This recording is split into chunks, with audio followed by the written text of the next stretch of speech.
Hi there, and welcome to the Wednesday warm-up on This Is Ibrox. As always, I'm joined by two fantastic guests. It's the Borough Ranger himself, after we've sorted out some sound issues. How are you doing today, JB? Yeah, very well, thank you. Looking forward to get back to talk about Rangers as per. So, yeah, all good.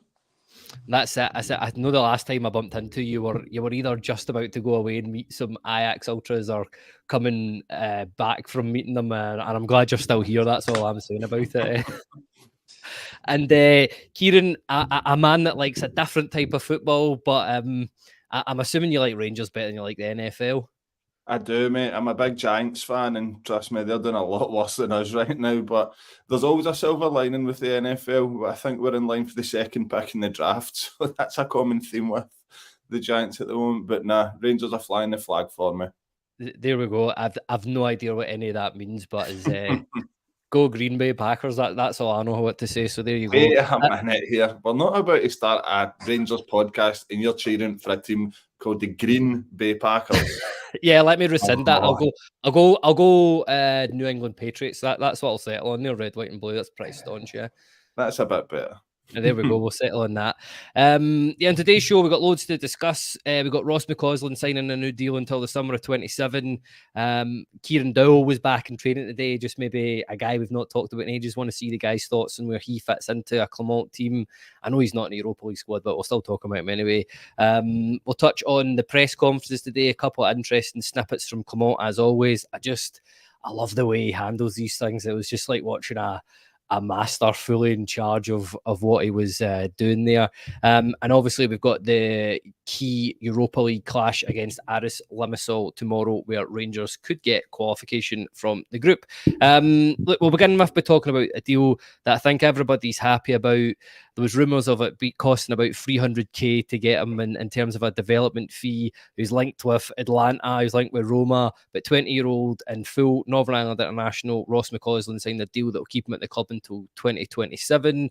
Ross said, "I'm delighted. It was obviously something that had been going through my mind for the past year. I look back to where I was maybe 8-12 weeks ago. I didn't expect to be in this situation, to go and get a deal over the line with a new gaffer coming in, knowing that I might get chances is a proud moment, and that I'm delighted to be able to devote myself to stay at Rangers." JB, I'll come on to you first. What did you make of this deal, and what have you made of McCausland since he's broken into the first team? Yeah, no, it was really pleasing to read. I don't think it came as a shock. I think he was always going to be signing the contract. I think all the noise that we heard from in and around the club, and any time you have heard him speak, he always talks about how much he loves the club, loves being there. So I think any of the talk of him maybe moving elsewhere, he's probably in a different situation to maybe some of the youngsters that we've lost in the past. The lad and his family are obviously big Rangers fans, but yeah, really delighted. I think since he's come in, I hadn't really seen a lot of him in the B team games. Anytime I did see the B team, I didn't think he particularly stood out. But then since he stepped up in the few appearances, it's been fantastic. If I think about Aris away, which we'll talk about shortly, I'm sure that was a horrific night. But now that I look back, McCausland probably created the two best chances after he come on. And then since that, he's then followed it up with some really good performances, coming on against Hearts at home when we were under the cosh. So again, showed great mentality. And one thing I remember about him on the day, he wanted the ball. He just kept asking and asking and asking. And then that's been followed up with some good appearances, or great appearances against Prague when he come on. And then he had a fantastic debut, a fantastic starting debut against Livingston away. So, no, really pleased with where he's at. And obviously the manager's got quite a bit of faith in him. So, yeah, long may it continue. Yeah, that's it, exactly. It was clear the manager was wanting this one over the line. Kieran, I'm going to ask you this question. Is McCausland the player that we've been looking for to fill that void on the right, so to speak? Because I'm sure we've all seen it, and I don't know, it doesn't say meant a meltdown, but it triggers me a wee bit when you say we've not had anybody on that right wing since Daniel Candeias at the club. I know. Is he a Northern Irish Candeias, Kieran? About Candeias, as if his name should be at the top of the marble staircase on the sort of oak plate, but nah. In McCausland's case, I think we need to temper expectations a wee bit. I say he's young, he's 20, but Do you know what? He's not the finished article yet, but he's a case of everything you need to make it as a youth, especially at Rangers. It's a case of circumstance at the moment that we've not got anybody on that right. We've been crying out for somebody on the right. And in the case of injuries, because had Zach Lovelace kept going the way he was going, having had his chance against St Mirren, it would have probably been him. McCausland, when you're a youth player, you need that wee bit of luck, you need the opportunity. So he's had the two of them. And then the third thing's about taking your chance. And he certainly took his chance and impressed. And JB touched on it, like his attitude coming into these games has been 10 out of 10. Now, I had the pleasure of covering a couple of the B team games for this Is Ibrox and got to see him up close in the sort of environment he's been playing at the past few years. And to be really honest, it wasn't a standout. Like, all the talk around Rangers was always about your Lowries, your Bailey Rices, your Lovelaces.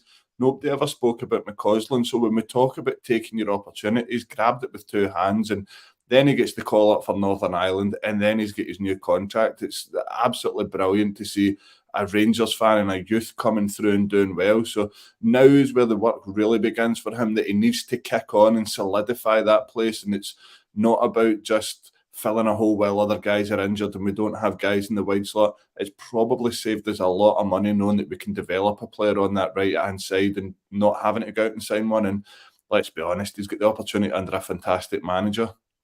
Yeah, that's it. And a manager that said that he was well hunted and well wanted in that the transfer, and said there was a few clubs. I think there was even some English clubs sniffing about him. But listen, before we move on to the next point, Kieran's just brought up something that I'd like to talk about there, GB. Is that the way that the Rangers Academy should work? Is that we've got a deficiency on that right side? The player should fill into it and it should be that? Or should we have players that are pushing for first team places? I'll be interested to get both your thoughts on that. How should the academy work? Yeah, I mean, for me, that's the idea. That's the ideal. That's the dream, isn't it? That you've got an 11 that sits behind the 22 that can step up and cover anybody that comes in, and the same for the manager. You see in a lot of the big European clubs that the B team manager walks into the first team manager's job if they go on to bigger and better things, and then they just recycle. I think we're a wee while away from that just yet. But the more that we can start to develop our players locally, and then obviously try and pick off the best of kids being developed throughout Scotland, there's no doubt that we are starting to create probably a different type of profile as a player. Young players in Scotland, you look at the ones that have gone abroad. I don't think it's a Rangers podcast without Lewis Ferguson getting a mention, but we're seeing it more and more. If you think about it, it's probably been 20 years. You could probably name on one hand how many Scottish players went abroad and done well. And then it's kind of being done now. So hopefully that's kind of the model. Hopefully we're not a victim of that.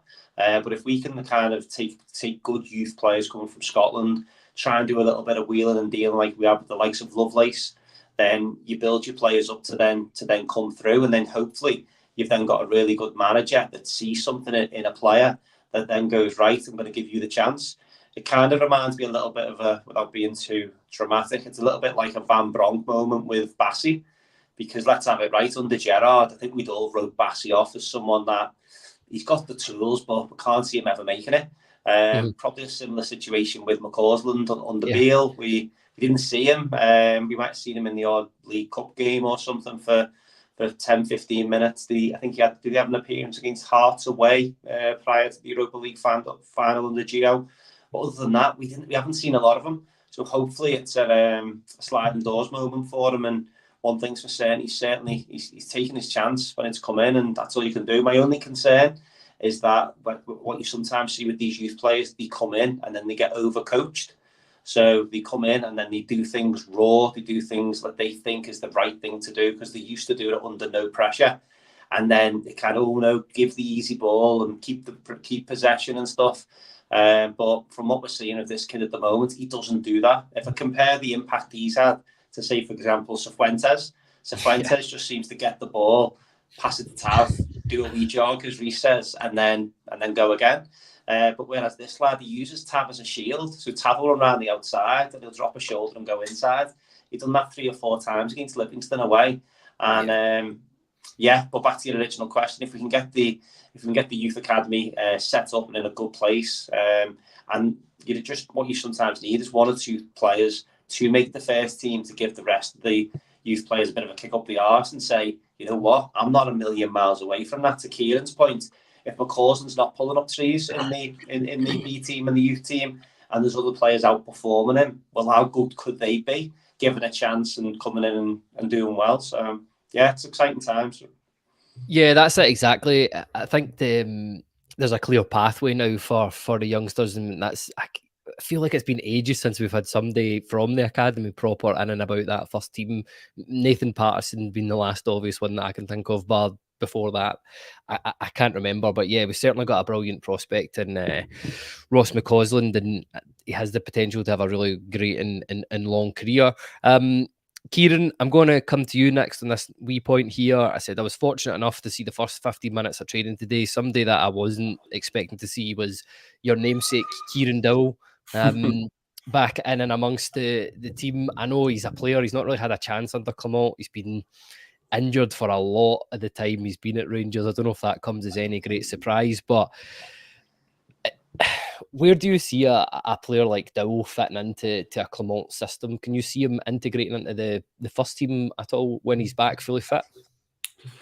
It's a funny one for me, Kel. I'm not sure if you've seen it the weekend on the socials from Rangers before the game at Pittodrie that Dowell was actually in the team with the squad, but it wasn't in the team, if you know what I mean. It wasn't in the 16. 16 is it? It's 18 nowadays, isn't it? So he was part of the team that arrived at Pittodrie, but it wasn't in the squad. Now, given that we didn't have another centre mid on the bench at the weekend, I thought that was pretty telling. That if he's with the squad, he must be fit, not fully fit. But why hasn't he been put on the bench as a precaution? It's going to be very interesting to see if Clement rates him, given his injuries and. I've liked what I've seen of him, put it that way. I've liked what I've seen of him, but given his injuries, it's going to be very difficult. It's been very stop-start for him, that he's not had a consistent run of games and been able to build consistent form throughout the season. That I think it's probably not long until Nico Raskin's back as well, so that's going to fill a void in the middle, and then positions are very limited. We've seen how good Tom Lawrence was at the weekend. Cantwell's going to deputise in there. We hope. And yeah, the squad's getting stronger. There's guys getting back fit. I'm not sure with Dowell at the moment, unfortunately. I think someone in our group chat actually said they can see him getting sold in January. I don't think I would jump to that extreme, but he will be on a fair amount of money. And it's one of these ones, after such a failed transfer window, and I'm going to kind of pull back into your last point a wee bit as well here.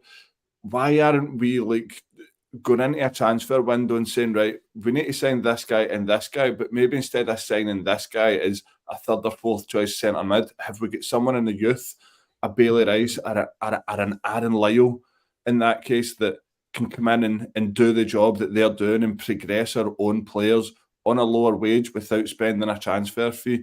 And that's where we need to adapt a wee bit. For me, Kieran Dowell was a wee bit of a strange one, because we had Tom Lawrence that can do that job. We already had Todd Cantwell that can play the 10 or the left or the right or anywhere across that middle three. So for me, I'm just not sure with Dowell. I do like him, but I'm not sure how heavily we'll see him in the Rangers team. Yeah, I think that's a fair comment. I said it was interesting to see him back, and as you said, the whole thing surrounding him at the weekend was all a bit weird. But what I've seen of him so far, I really like. I really like they can put a tackle in. He's obviously got an eye for goal and a pass. So we'll see. I'm not sure where he fits in with it in a Clement team. But look, JB, I want to move on to the press conferences and stuff like that now at the minute. Kieran's actually brought me on to quite a nice wee point there, something that Clement said when he was talking about the squad as a whole. He says there's quite an imbalance in the squad, in that some positions you have a lot of players and in other positions not so much. So those are things to look for in January. This is the first time I've heard him properly give not an assessment, but a bit more than normal way about the squad. And that to me certainly looks like it's the first indication, although he's again stressed, he's still in his observation period, but that we might go out and expect some changes in January. What did you make of Clement saying that today?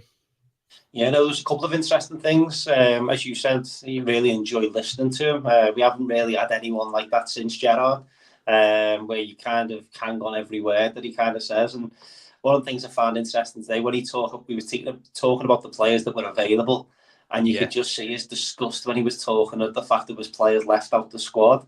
He almost said it with like a bit of a sarcastic smirk, as if to go, "What have I inherited here?" Like, but no, I think it is interesting. We're starting to see. I think somebody might have asked him, "How are you within your review period?" And I think he said, "Right, there's another 5 weeks to go before January, and then you'll kind of know where I'm at."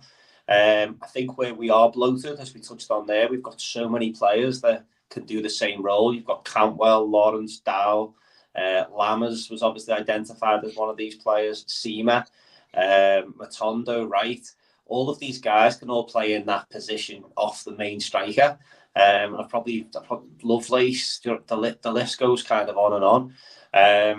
So I think we will potentially see some outgoings. I think when everybody's fit, we have got a really strong squad. However, when you say that everybody's fit, you're starting to bring Roof into the conversation. You're bringing Dowell in. You're bringing Tom Lawrence in, who might put a double figures between them in terms of appearances for a season. So you can kind of go, if we could, maybe someone like Dowell might get freed up. I imagine he'd be coming on a decent salary, probably coming on an English Championship salary. His reputation down there probably isn't bad because there's no doubt he's got the ability. So he might be someone that we might just recycle for nothing, let him go out the door, but then we maybe bring somebody in on loan. Do you know what I mean? Somebody that maybe Clement knows that's from Belgium or something, and just reuse that salary. Just whilst we could kind of, well, I don't say hobble over to the end of the season, but certainly work with what we've got until the end of the season. And then obviously you're then going to have some players that are going to be out of contract in the summer. If we're not looking to offer them new deals, then get them punted now. If we don't think they're going to have great value, if we're not going to get minutes out of them, clear them out and give the youth a go. Do you know what I mean? I mean, might be sound a bit dramatic, but we need to be a bit more forward thinking than what we have been in the last couple of years. We've kind of romanced about players having 3 or 4 good games on the bounce, and then right, that's it, they're back, and then all of a sudden, I think John Lunson's been wrote off again now after Sunday, and he actually done okay, but there was a lot of okay performances on Sunday. But if we want to move forward the way that we want to go, okay performances, we haven't got time for them. We need to be looking at players now and going, you can't leave him out, you can't leave him out. You could make 11 changes from Sunday, and the good thing is we have got options that come in, but again, it just depends if they stay fit. Yeah, that's it, exactly. I think you've done what I've done there and put the 4 pillars of Clement up on my kitchen wall and just hammering them home. Just no time for messing about there, JB. I like it. Just clear them out if they're dead wood. I totally agree. Kieran, I'm going to ask you a similar question, but with a different slant on it. This is you. You're going for the director of football at Rangers, all right? You're getting asked, but you're in the discussion with the manager. Where's the squad too heavy, and what positions would you be looking at to improve in the January transfer? Where would you be going out and looking to strengthen? Top of my list would be a striker, one that's proven in the league, one that plays for Hearts, might be their captain. But no, like on a serious note, we are a Danilo injury away from a disaster up there. We really are. Because if you look ahead, you're probably going to find that Dessers is going to start on Sunday, which isn't strong enough for us to go and win a league, because that's 3 games in a week. Danilo's not going to play 90 minutes all 3 games. Talk about a manager that likes to manage players and their workload and burnout, then Danilo's not going to play on Sunday. So for me, we need to be stronger up there. The second striker needs to be fit, and he needs to be a strong striker that's proven domestically. I think we may look to bring in a winger as well. It would be great. I've said it a few times in the pod that it'd be great if we can do these Cantwell Raskin deals with the guys who've got 6 months left in their contract, and we look to be the first to get them in. That's the business that, as a club, that we should be doing more often. And on Miovski, as Robert Robertson's commented, Miovski's a good striker, but I think you would pay a lot more for him than you would pay for Shankland given his contract. Although I do think Shankland's price is going up, given that he's now, I don't know, could you call him a regular in the Scotland squad? He's been called up to the last 2 games and the Euros are ahead, so Hearts are going to be looking at that as well if he keeps scoring. Let me think. Probably another centre mid, a centre mid with the idea of progressing them forward. I know a lot of folk have mentioned it's Josh Campbell from Hibs as well. Connor Barron seems to be out of contract at the end of the season for Aberdeen. And yeah, RFC 72 mentions it there. Wingers and a striker in January. We're crying out for a winger, but JB said it as well. We've got Sima playing out there. Matondo's back. You've got Wright. McCausland's just signed a new contract. Will we really go and sign another winger? I'm just not sure. I think there has to be outgoings first. I think a lot of Rangers fans would have the same names on the list to the ones that would be the outgoings. For me, I'd be trying to find a good loan spell for the likes of Dessers and Lammers who just haven't done it. And I think we can just be done with that nightmare as soon as possible. Dowell's not really cut it either. But yeah, for me, real top of the list, we're talking about a striker, but I think we should be prepared to see more outgoings. Yeah, I think that's totally fair comment on what you said there. JB, I'll come to you because there's one last position. I think we touched on every position bar left back there. I'm going to ask you, should we be looking for a new left back this January, next summer, or is it just being heightened by the fact that Ridvan isn't in the Europa League squad? Yeah, I mean, with 3 managers in, nobody seems to be fancying Ridvan. I think I'd cash in on him. To be honest, he might go on to be a good player, but he's not going to go on to be a great player. You can kind of tell sometimes in glimpses. He's not built for Scottish football. Not necessarily. I'm not talking about his height. He seems to be picking up these little niggling calf injuries, hamstring injuries. Whether the intensity that we train at is maybe at a higher level than what he's been used to over in Turkey or whatever, or maybe he's just cold. I don't know. But he's just not in the right movie, is he? So I mean, if we could recycle him, I think that would be an interesting one because I imagine his stock's still quite high over in Turkey. I've seen there's a joke in there about Turkey and stock, but then I don't know where I was going with it. But then he could recycle him and maybe bring in like Deutsch at Verona. Do you know what I mean? He would tick the Scottish box for us. I think he's fell out of favour a little bit over there after making quite a promising start. So could you look at that type of approach? I don't think we'd miss Yilmaz if he was to go, and if we get a couple of million, if we get what we pay for him back. There's quite a lot of money floating around Turkey at the moment, so I think that would be an interesting option if we can get him out. I think Barisic will hobble over till the end of the season. We're never going to make any money on him. I know there's been talk of him signing a new deal.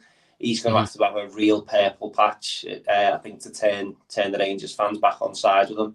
I thought he started to creep into a little bit of his old self on Sunday there once the pressure started getting on a wee bit. But with Sima playing so far wide at times, and when Matondo come on playing so far wide, that's his space. So him going inside is just his worst case scenario.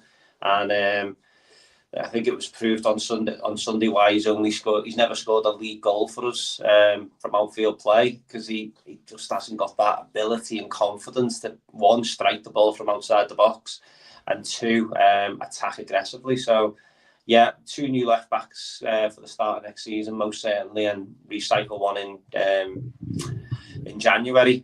Could Dujon Sterling do a job till the end of the season if we punted Yilmaz?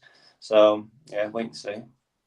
Yeah, I keep forgetting about that, but listen, all I was hearing in there is you trying to do some sort of cut price deal to Galatasaray for Ridvan and Hadji, and we could maybe get I'm not sure based on tonight's performance against Man United, but their right back Bowie, I know he's wanted by Arsenal and stuff like that, so maybe we could get some sort of swap deal in there for him, but RFC 72 here says Northern Ireland's left back Jamal Lewis, 1 year left in his deal at Newcastle. I would bite your hand off for a player of his quality. When you go, Kieran? Am I right in saying we've been interested in him previously? Was he on loan at Stoke at one point? Am I right in saying that? I think so, yeah. I mean, if we could put someone like Yilmaz and bring him in on loan to the end of the season, it's absolute.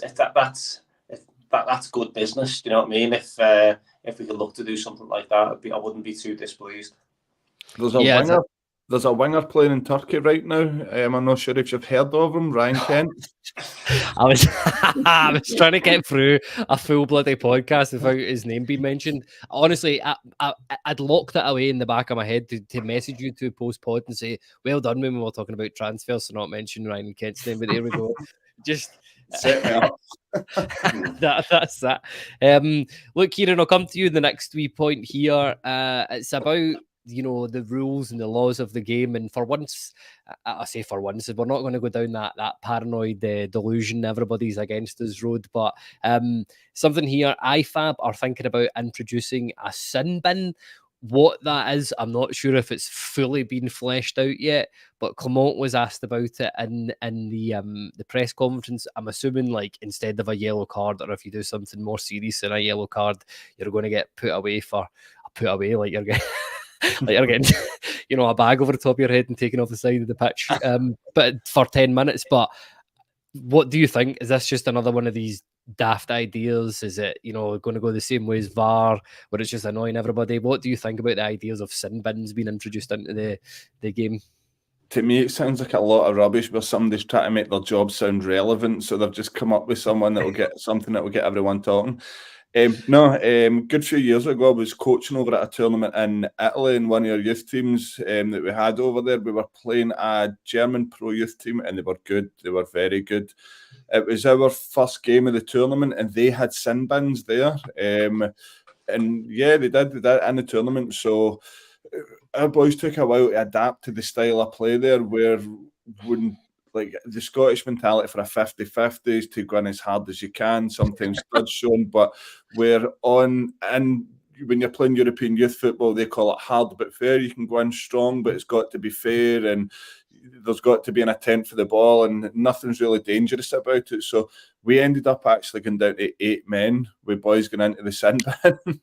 What? I swear. And to be honest, they weren't playing any different from the way they usually played. It was just that this is our way of playing, but over there it's very different. They're coached a lot differently, and I'll tell you, the boys adapted to it, but it was a real lesson in that game that we went down to 8 men with boys going into like a sin bin and coming back on the field. And do you know something that really disrupted the game as well? And I just didn't feel it was good well, they did learn from it, but it wasn't good in terms of the boys were getting really frustrated by it, because it was like, here's a yellow card, but if it's a bit stronger than that, but not quite a red, you're getting sin binned. And oh God, man, it was a coaching experience for us as well. It was, yeah, it wasn't fun, but it didn't work, and it just sounds crazy to me. Like, big changes in football, like VAR, never seem to go down well. Tweaks are more what we tend to see in football that work well.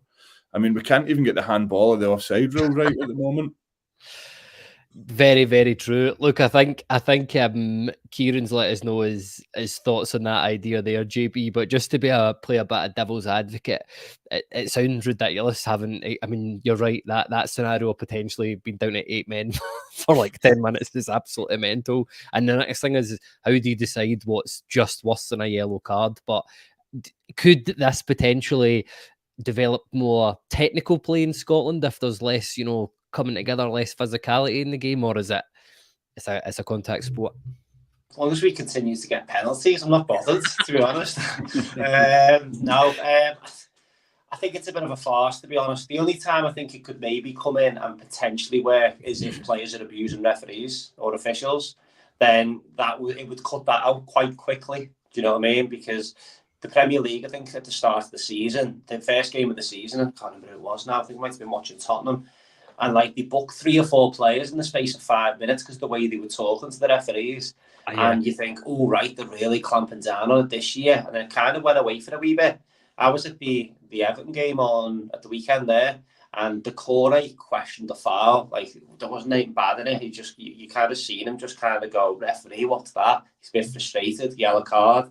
And then when Ashley Young was getting give away the penalty, Harry Maguire ran the full length of the pitch and was roaring at the referee and like saying it should have been a yellow. He's giving it one of them, and nothing happened. So it's another one of them things that probably won't be policed consistently. I mean, Lewis Dunk, I think, was the second player in 15 years to be sent off for a yellow card for foul and abusive language towards a referee. Mad. Again, things like that, you think if you got sin bin for that and you said, right, the game plays on, but go straight off, then that could potentially cut that out, make life a wee bit easier for the referees. But no, it's not for me. I can't. And as the manager touched on in his press conference, he poo-pooed it quite quickly. The only rule that I'm quite interested in is the Arsene Wenger offside rule. Yeah, I think that would be quite cool in terms of daylight between players for goals. I think that would create a lot more goals and make things a lot more exciting. But yeah, no sin bins for me. Like, yeah, 100%. I'm behind that. I said VAR's already doing my nut in enough. So if it's doing my head in that, I think just introducing sin binning, you're opening up another can of work. Can you imagine how many stoppages there are going to be in a game? Like, how are you even bringing players back onto the field after a sin binning? Because we can barely do it if somebody goes off and gets injured in a minute. I know how they should do it. Have you ever seen like the elimination chamber in the WWE where they just come out like the big glass tank and the doors slide open? How good would that be, man? Pure entertainment. Listen, I would see if they did that, but I had like a tube like right in the centre circle that just popped up with the player. I'd be all behind it. And klaxon goes off and they come out from behind smoke and all that. There you are. This is you trying to make it like NFL, man. That's it. I'm selling it, man. Yeah, listen, if we're getting Dua Lipa or something like that at half time, I'm all for it. So but listen, the next point I'll come on to, let's talk about the game tomorrow. Rangers can virtually guarantee qualification with a win tomorrow that will take us on to 10 points. I think because of our better head-to-head against Sparta, that means that we will get the best they can finish on is 10 points at the minute, I think, as well. So we will go through based on our head-to-head. Like before we get into specifics, and Kieran, I'll come to you first on this one. Obviously, we know that game is as good as it was, having Stephen Davis in charge as the manager, and I was probably buzzing having a European game where Davis was the manager. It was woeful over there. Arguably, for me, the worst Rangers performance, I think, this season against a team that weren't particularly anything special compared to what we have been up in the past in Europe. I'm going to keep it really, really simple. What must Rangers do differently this time than what they did when they played away in Cyprus?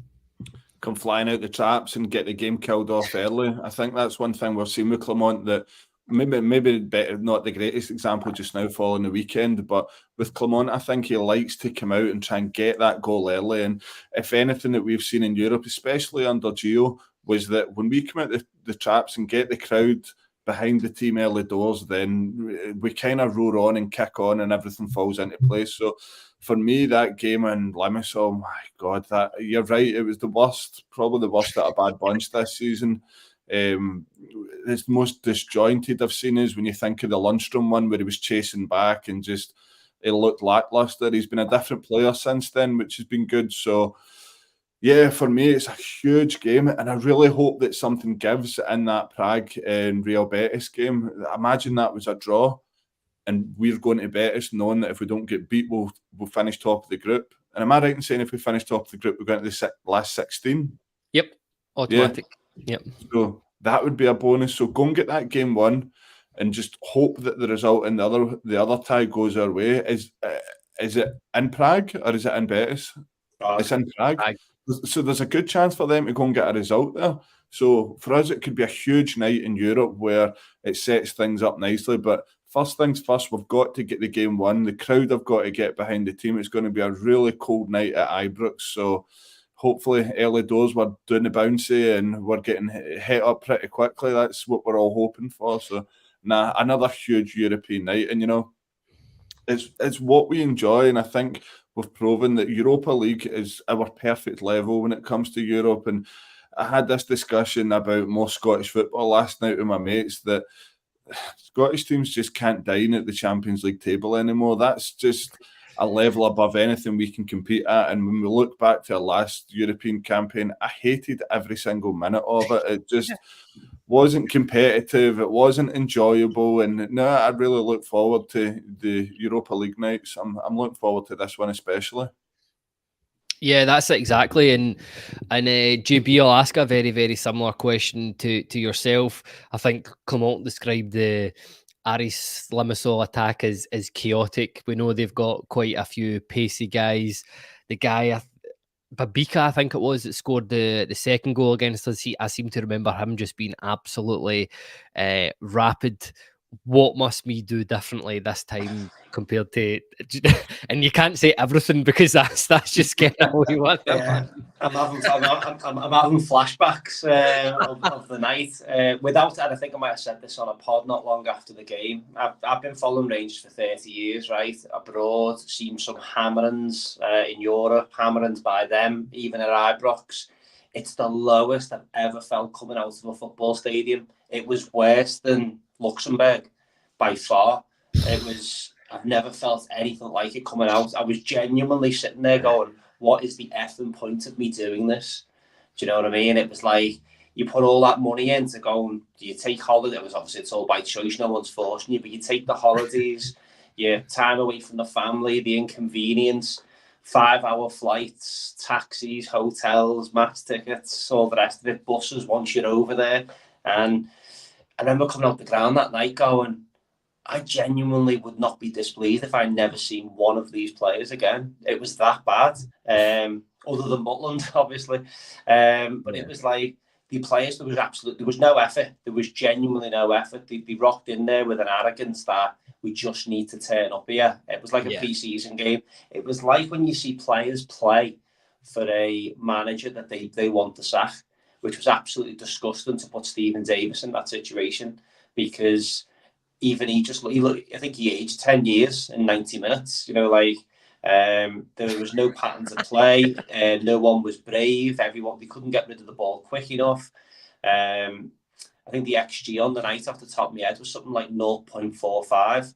Seema scored a cracking header as it happened. I wish Lammers' chance on Sunday had fell to Seema, and I think we'll probably be still on cloud 9 now.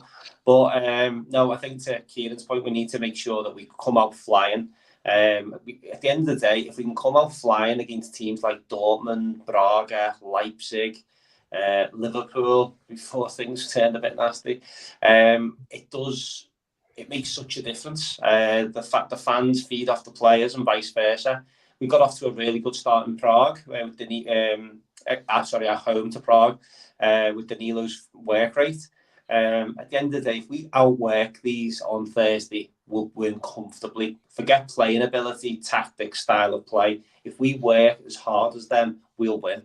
So, but no, it's nothing's guaranteed. But as you say, if we can get a win there and then a draw in the other game, it'll be a really interesting. We can go to Betis a few days before the cup final, and we can genuinely rotate with let's see how it goes. You know what I mean? So yeah, must do better on all fronts is the answer to that question. But yeah, I've calmed down a bit now. I was having flashbacks then.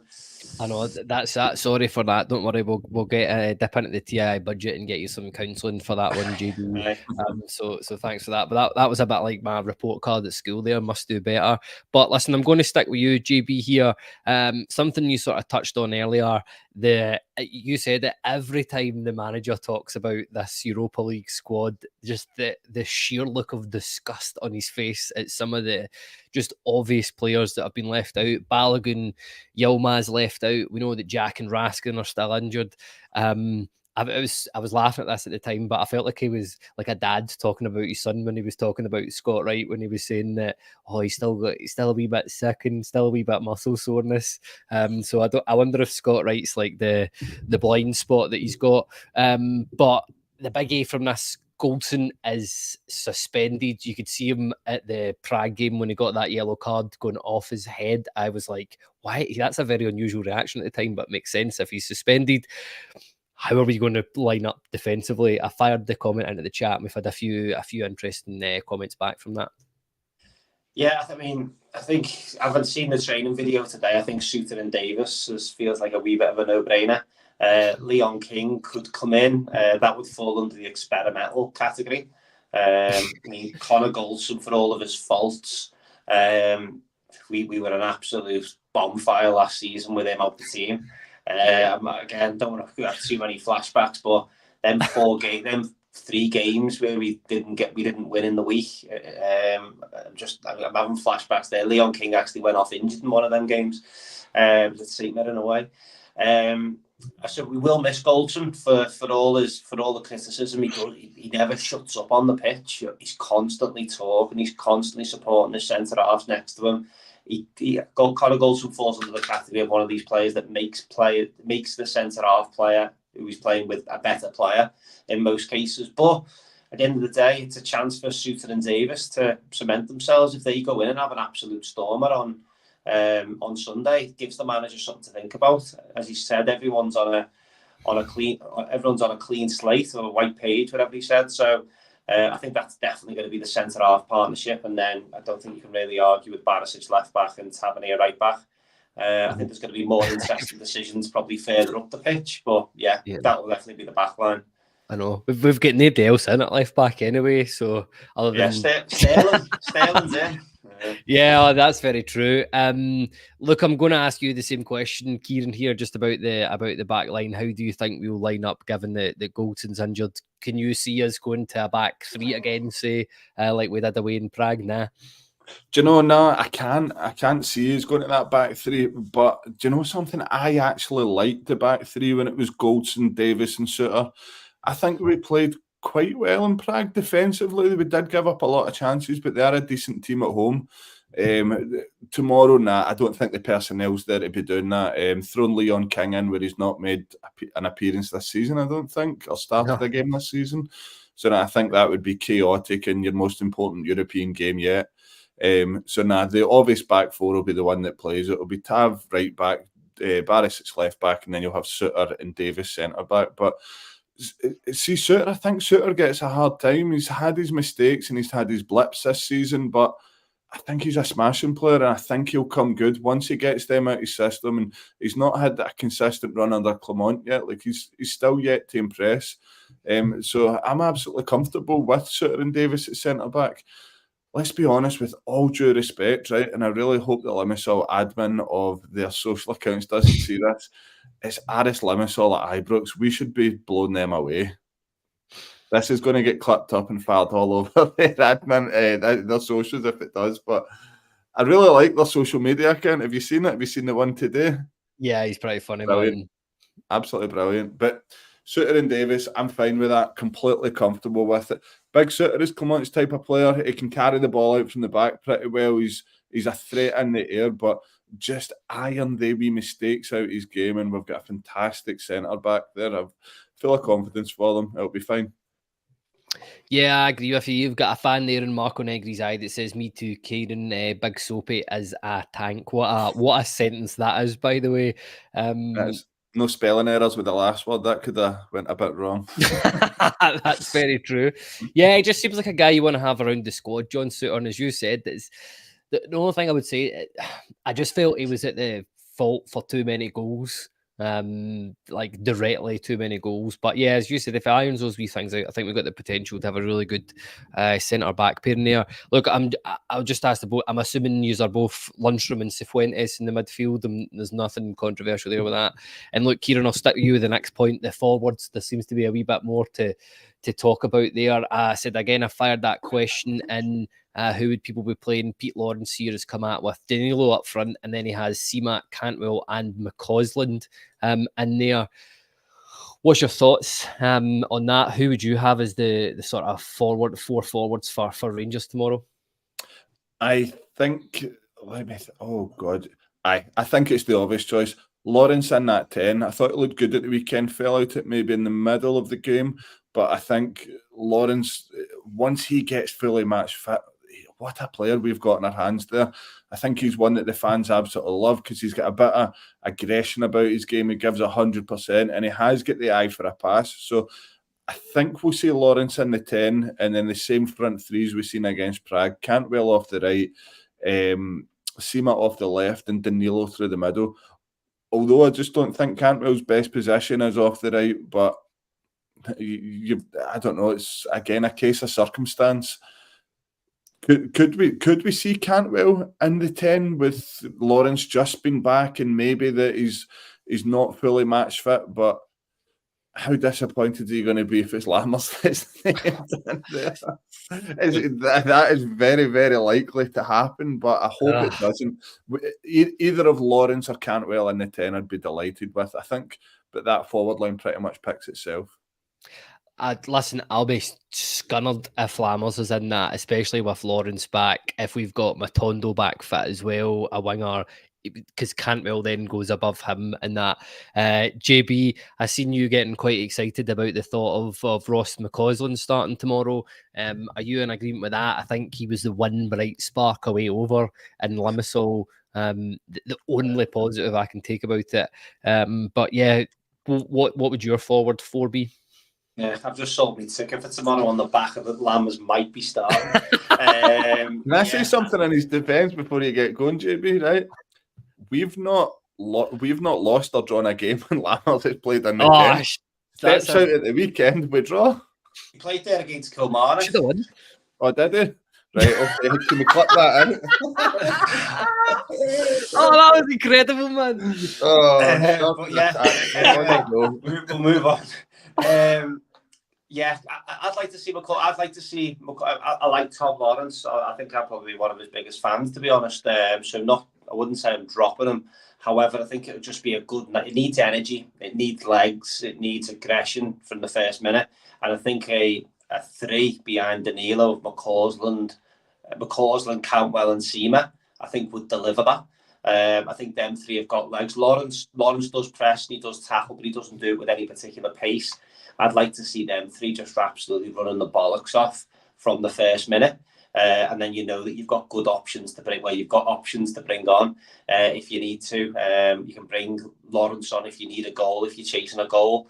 But I think McCausland's going to be on cloud 9. Do you know what I mean? You've got to home in on that energy. If you give that kid's going to come off the block. We talk about coming off the blocks flying. There'll be nobody flying more than him tomorrow ahead of that. So I'd be more than comfortable with something with I think was it Gary, I think, commented at that. McCausland, Cantwell and Seamer. Wouldn't be surprised to see maybe a cheeky Matondo come in. You might have a 3 of Cantwell, McCausland, Cantwell and Matondo with Danilo up top. And then Seamer can come on as an impact. I wouldn't mind Seamer down the right or through the middle. I think we're looking at a different animal now compared to when he first signed, because we've seen him down the right and we thought he looks awful. We've seen him through the middle against one of the pre-season games. Can't mind who it was now. Wouldn't have been Hoffenheim, but whoever it was, he looked like a lost fish. And then he was awful. The worst performance I've ever seen from any Rangers footballer in that first half against PSV. And then he scored an absolute worldie, and he's kicked on from there. So I think Seaman could play anywhere across the front line for me. I'd like to see him in a 2 next to Danilo, but that's probably me going off on a wee bit of a tangent. That might be one for post-January, is Danilo and Seaman as a front 2, because I think the pair of them would absolutely rip it up with the strength, energy, pace between the 2 of them, and both of them can finish. So yeah, that's my prediction.